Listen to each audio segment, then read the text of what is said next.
Time for another board game review, and this time we have the game Star Wars: The Deck Building Game. This was sent to me by Fantasy Flight and is designed by Caleb Grace. Fate of the Galaxy is in your hands. Experience epic strategic battles in Star Wars: The Deck Building Game. This easy-to-learn game reimagines the conflict between the Galactic Empire and the Rebel Alliance in thrilling head-to-head gameplay. Recruit characters, collect bounties, use the Force, and destroy the enemy base. Let me show you how to play. So this is a competitive one-on-one deck building game where you play as either the Rebels or the Empire, and you're trying to destroy your opponent's bases. So if you don't know what deck building is, you start with a starter deck of weak cards. You use those to buy better cards to make your deck stronger, and then you can do better moves later on. Now, one thing that is unique to this specific deck builder is this balance of the Force little meter here. So during the game, this cube will move between, and the balance of the Force will be adjusted. If a card says if the Force is with you, then you can only use that ability if the Force marker is on your side of the Force track. An example of that would be this X-Wing. If the Force is with you, draw one card. So it can benefit you to have this on your side. If it is in the middle, then it does not belong to, or the Force is not with either player. Now, the way to move this cube is to gain Force. If we look at a card like Grand Moff Tarkin here, I'm just going to explain all the sort of numbers on this card. This top left number is the cost. It's how many resources you need to spend to buy this card for your deck. If there's a gun on the card, in this case 2, that's how much damage it does. The little box symbol here, that's resources. This gives you 2 resources when you play it. This generates 2 Force. So the Force I mentioned, if I played Grand Moff Tarkin, well, this would be on the Empire side, then I could move this cube 2 spaces towards my side. There's also a bottom left number here called the target value. You can use this to defeat this card if you're on the opposite side. We'll get into that a little bit later. And there's also a upside down reward. So you'll notice that the cards in this sort of marketplace are turned towards specific players. So the Rebel cards are turned towards the Rebel player's perspective and vice versa. So if I wanted to buy a red card, I would have to pay the cost. Whereas if I if I see an Empire card, I can attack this card to get the reward. We'll get into that a little bit later. There are also neutral cards like this Z95 Headhunter that either side can buy. Another bonus of the Force track is if you have it all the way on your side, you get an extra resource every turn at the start of your turn. So as I mentioned, there are 2 factions, Rebel and Empire. You can only buy Empire cards if you're Empire and Rebel cards if you're Rebel, which is pretty straightforward. And also both players can buy neutral cards. How a turn will go is first, if you don't have a base because it was destroyed, you get to look at your remaining base cards and choose a new base. Now, bases have different abilities. We'll get into that later. But the starting one for the Rebels is Dantooine. Then you check to see if your Force is all the way on your side. If it is, you get an extra resource. Then if you have any capital ships in play, we'll get into that later, those can give you resources. And then on your turn, you can do as many of these things as you want. You can play a card, you can buy a card, you can use a card's ability, or commit to an attack and resolve it, or end your turn. So, to play a card, like I mentioned before, you just play it. The top left tells you what things happen and also a card effect might happen. So this one just gives you 1 resource when you play it. You can use the yellow cubes to keep track of how many resources you have that turn. Because once your turn is done, you don't get to keep resources in between. If you have enough resources to buy a card, you can. So like I could buy this Princess Leia. This is 2 attack, 2 resource, 2 Force. Also the ability to purchase a Rebel card from the Galaxy Row for free. If the Force is with you, place that card on top of your deck.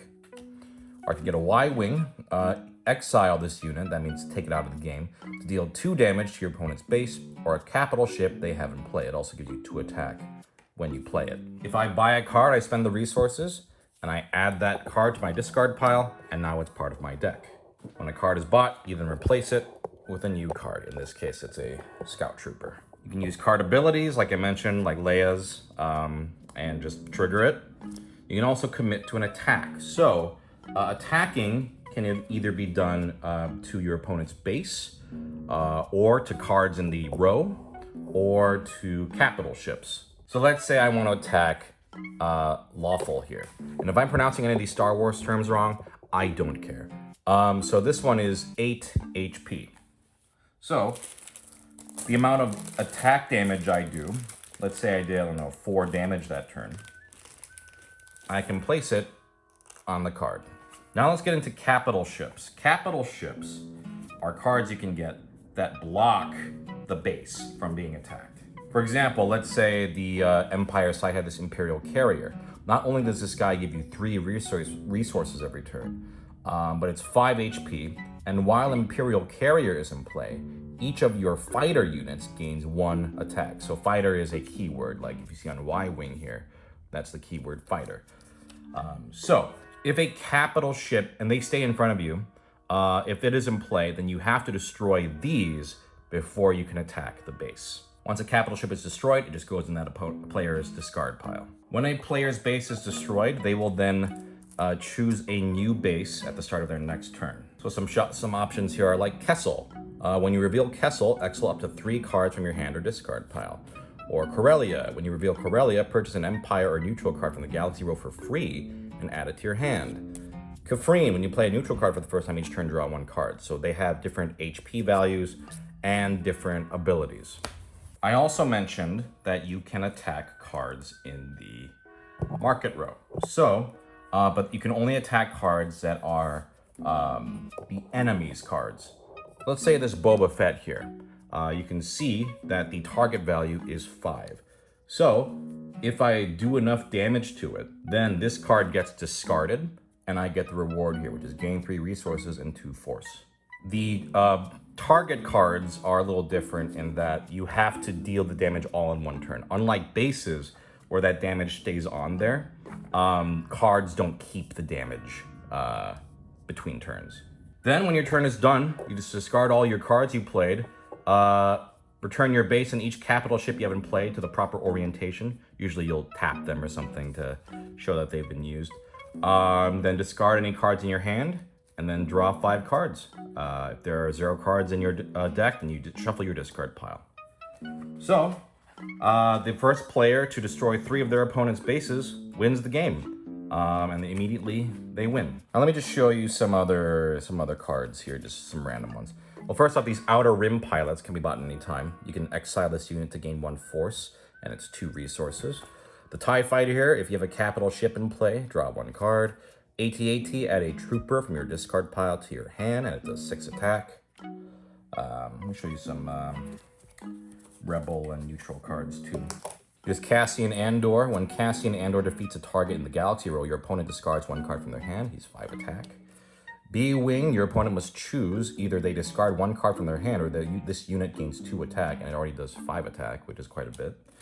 Here's a neutral card, Lobot. When you play Lobot, choose. He gains 2 attack, 2 resources, or 2 force this turn. Fang Fighter, it's 3 attack. When you purchase this unit, add it to your hand and draw 1 card of the forces with you. And that's pretty much it. Otherwise, it's pretty classic deck building. You buy cards into your deck and try to destroy each other. You can play some different modes, like you can play with all 10 bases if you want. You can do secret bases. There's even a 2 versus 2 multiplayer.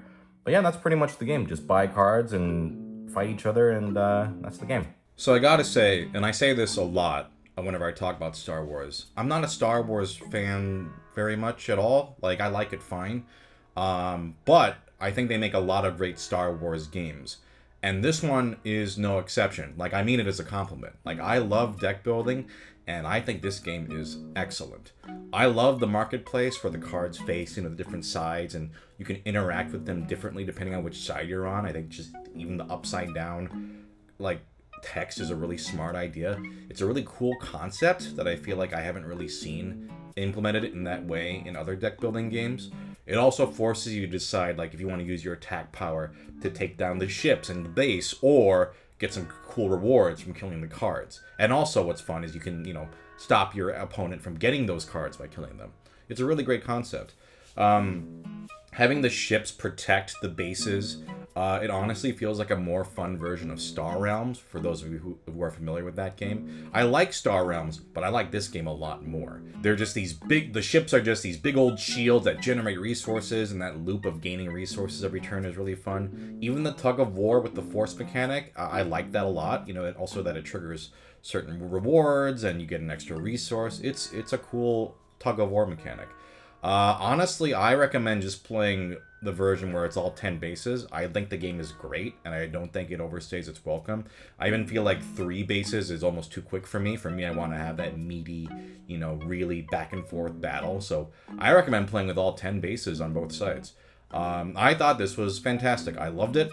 I don't really care about Star Wars, so that should say a lot in favor of this game. If you're a deck building fan like me, this one has some fun flavor and unique mechanics to make it stand out, and I definitely recommend it.